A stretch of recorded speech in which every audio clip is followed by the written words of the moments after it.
Assalamualaikum warahmatullahi wabarakatuh.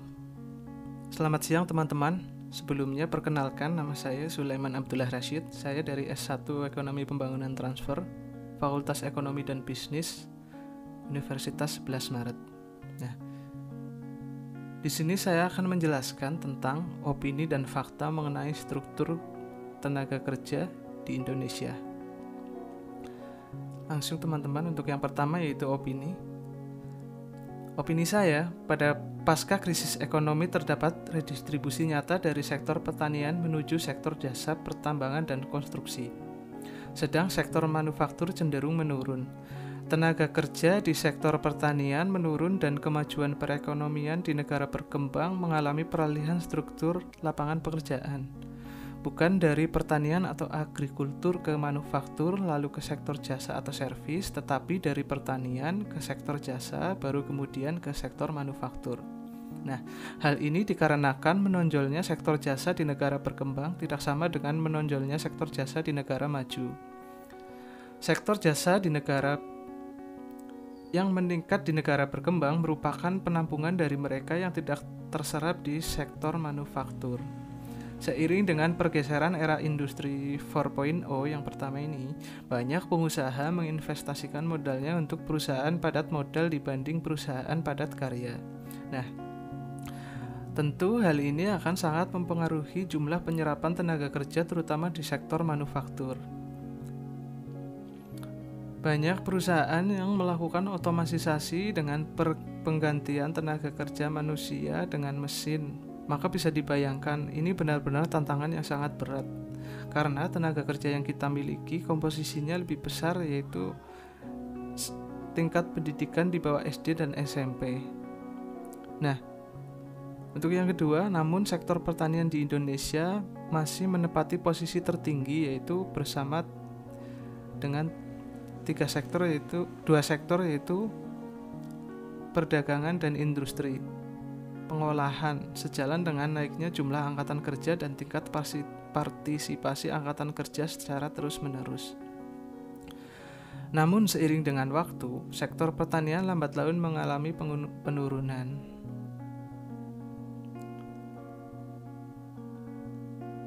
Nah, ini untuk yang kedua, pada sektor perdagangan dan industri manufaktur juga terjadi fenomena pendidikan berlebihan. Nah, pendidikan berlebihan maksudnya apa sih? Nah, hal tersebut terjadi karena pasar tenaga kerja yang terlalu sedikit sehingga banyak perusahaan yang meningkatkan kualifikasinya untuk merekrut pegawai terbaik dengan tingkat pendidikan yang tinggi. Nah, sehingga banyak lulusan dengan pendidikan tinggi namun memiliki pekerjaan tidak sesuai dengan bidang pendidikannya dan memilih bekerja di luar bidangnya atau menjadi setengah pengangguran. Ini berdasarkan opini dan pengalaman saya pribadi. Sekarang perusahaan di UMKM pun kadang itu untuk posisi admin juga mensyaratkan ijazah diploma atau D3. Nah, ini menurut saya kurang sesuai karena mungkin job desk admin itu bisa dilakukan oleh tidak hanya diploma tapi mungkin anak SMK juga bisa melakukan kalau untuk sekedar job desk admin gitu. Nah,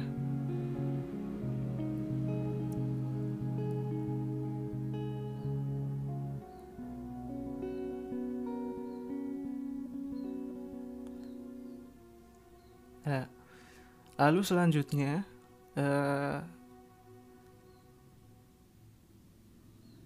pada tahun 2020 ini struktur tenaga kerja pasca pandemi COVID-19 mengakibatkan banyak orang yang mengalami PHK terutama pada sektor perdagangan dan manufaktur. Nah, hal tersebut menjadikan semakin banyaknya tingkat pengangguran di tahun 2020 ini. Karena iklim pengusaha itu tidak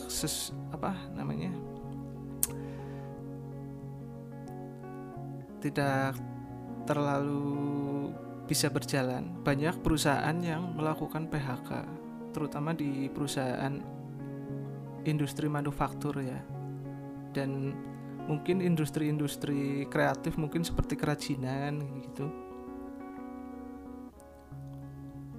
Nah, salah satu upaya pemerintah untuk menanggulangi dampak dari banyaknya PHK di tahun 2020 ini yaitu pemerintah merumuskan salah satu RUU, yaitu RUU Cipta Kerja.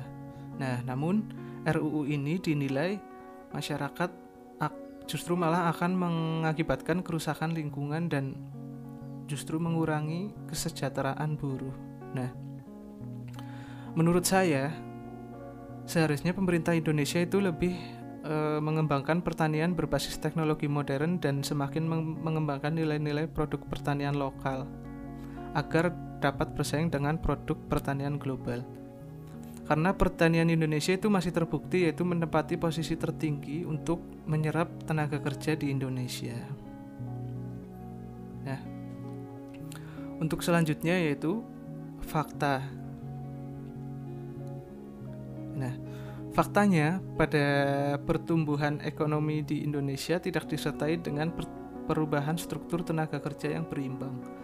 Artinya laju pergeseran ekonomi sektoral relatif lebih cepat dibanding dengan laju pergeseran tenaga kerja, sehingga titik balik untuk aktivitas ekonomi atau economic turning point tercapai lebih dahulu dibanding dengan titik balik penggunaan tenaga kerja atau labor turning point.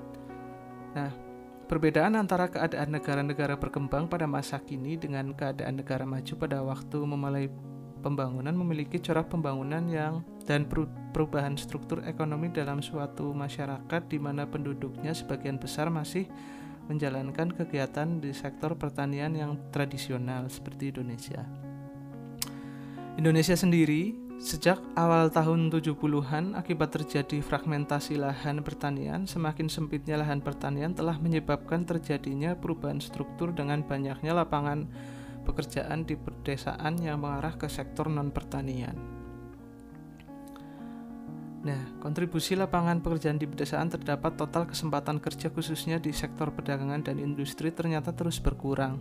Nah, kondisi ini menyebabkan banyak penduduk pedesaan yang mencari pekerjaan di luar desanya, terutama di perkotaan, sehingga menimbulkan masalah baru yaitu derasnya arus mobilitas penduduk dari wilayah desa ke perkotaan. Nah, permasalahan ketenagakerjaan lain yang dihadapi paling tidak berkaitan dengan dua aspek, yaitu berkaitan dengan struktur umur dan struktur tingkat pendidikan tenaga kerja dan angkatan kerja.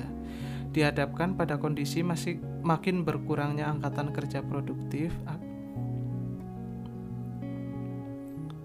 akibatnya banyaknya pencari kerja usia muda yang mencoba mengadu nasib di wilayah perkotaan.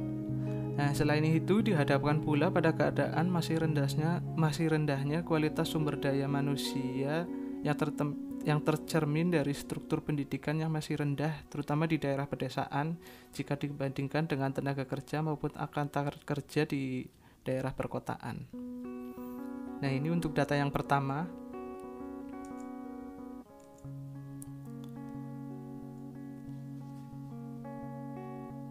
Nah,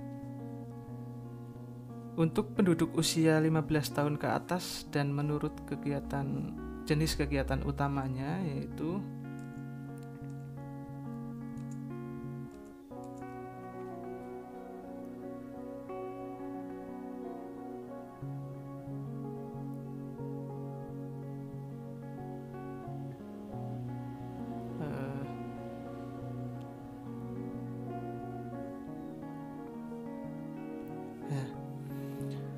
jumlah angkatan kerja pada Februari 2020 sebanyak 137,91 juta orang, naik menjadi 1,73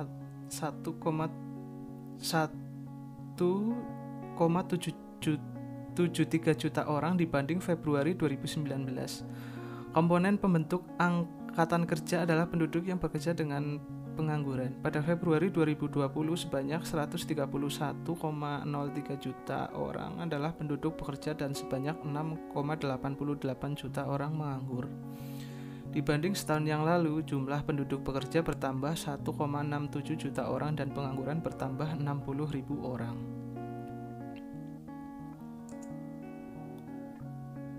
Nah, peningkatan jumlah angkatan kerja tidak diiringi dengan peningkatan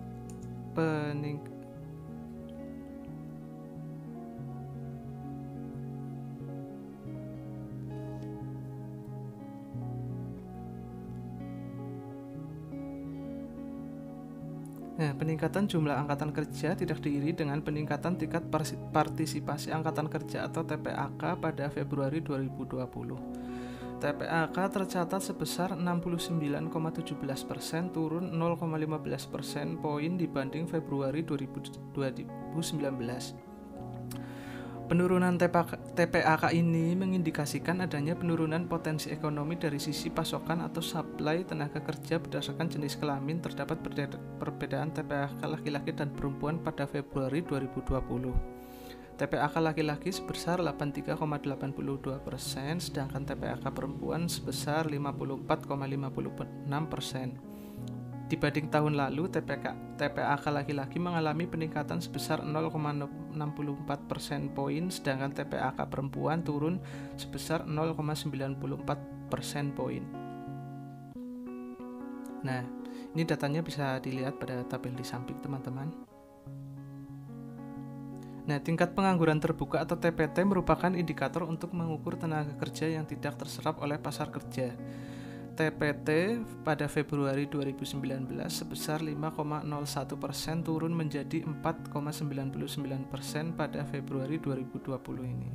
Hal ini berarti dari 100 orang angkatan kerja terdapat sekitar 5 orang yang menganggur. Pada Februari 2020, TPT laki-laki sebesar 5,21%, lebih tinggi dari TPT perempuan yang sebesar 4,66%.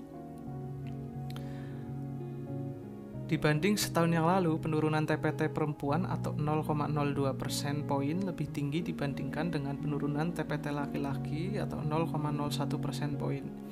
Pada Februari 2020, TPT sekolah menengah kejuruan atau SMK masih yang paling tinggi di antara tingkat pendidikan lain, yaitu 8,49%. Sedangkan TPT terendah adalah pada jenjang pendidikan SD ke bawah, yaitu 2,64% dibanding dengan kondisi setahun yang lalu. TPT pada seluruh jenjang pendidikan mengalami penurunan sebesar 0,01 sampai 0,51% poin. Gambarnya bisa dilihat di sebelah ya, teman-teman. Nah, jumlah penduduk yang bekerja pada setiap kategori lapangan pekerjaan menunjukkan kemampuan dalam penyerapan tenaga kerja. Struktur penduduk bekerja menurut laporan lapangan pekerjaan pada Februari 2020 masih didominasi 3 lapangan pekerjaan, yaitu pertanian, kehutanan, dan perikanan sebesar 29,04%. Bisa dilihat di gambar sebelah ya, teman-teman. Perdagangan besar dan eceran sebesar 18,63% dan industri pengolahan sebesar 14,09%. Lapangan pekerjaan yang mengalami peningkatan persentase jika dibandingkan dengan Februari 2029, terutama pada jasa pendidikan 0,24% poin dan konstruksi 0,19% poin dan jasa kesehatan 0,13% poin. Sementara lapangan pekerjaan yang mengalami penurunan terutama pada pertanian, kehutanan, dan perikanan 0,42% poin.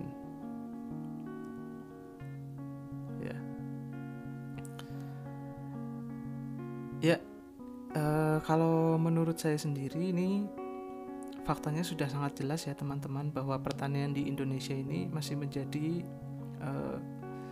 ibaratnya momok untuk menyerap tenaga kerja di Indonesia.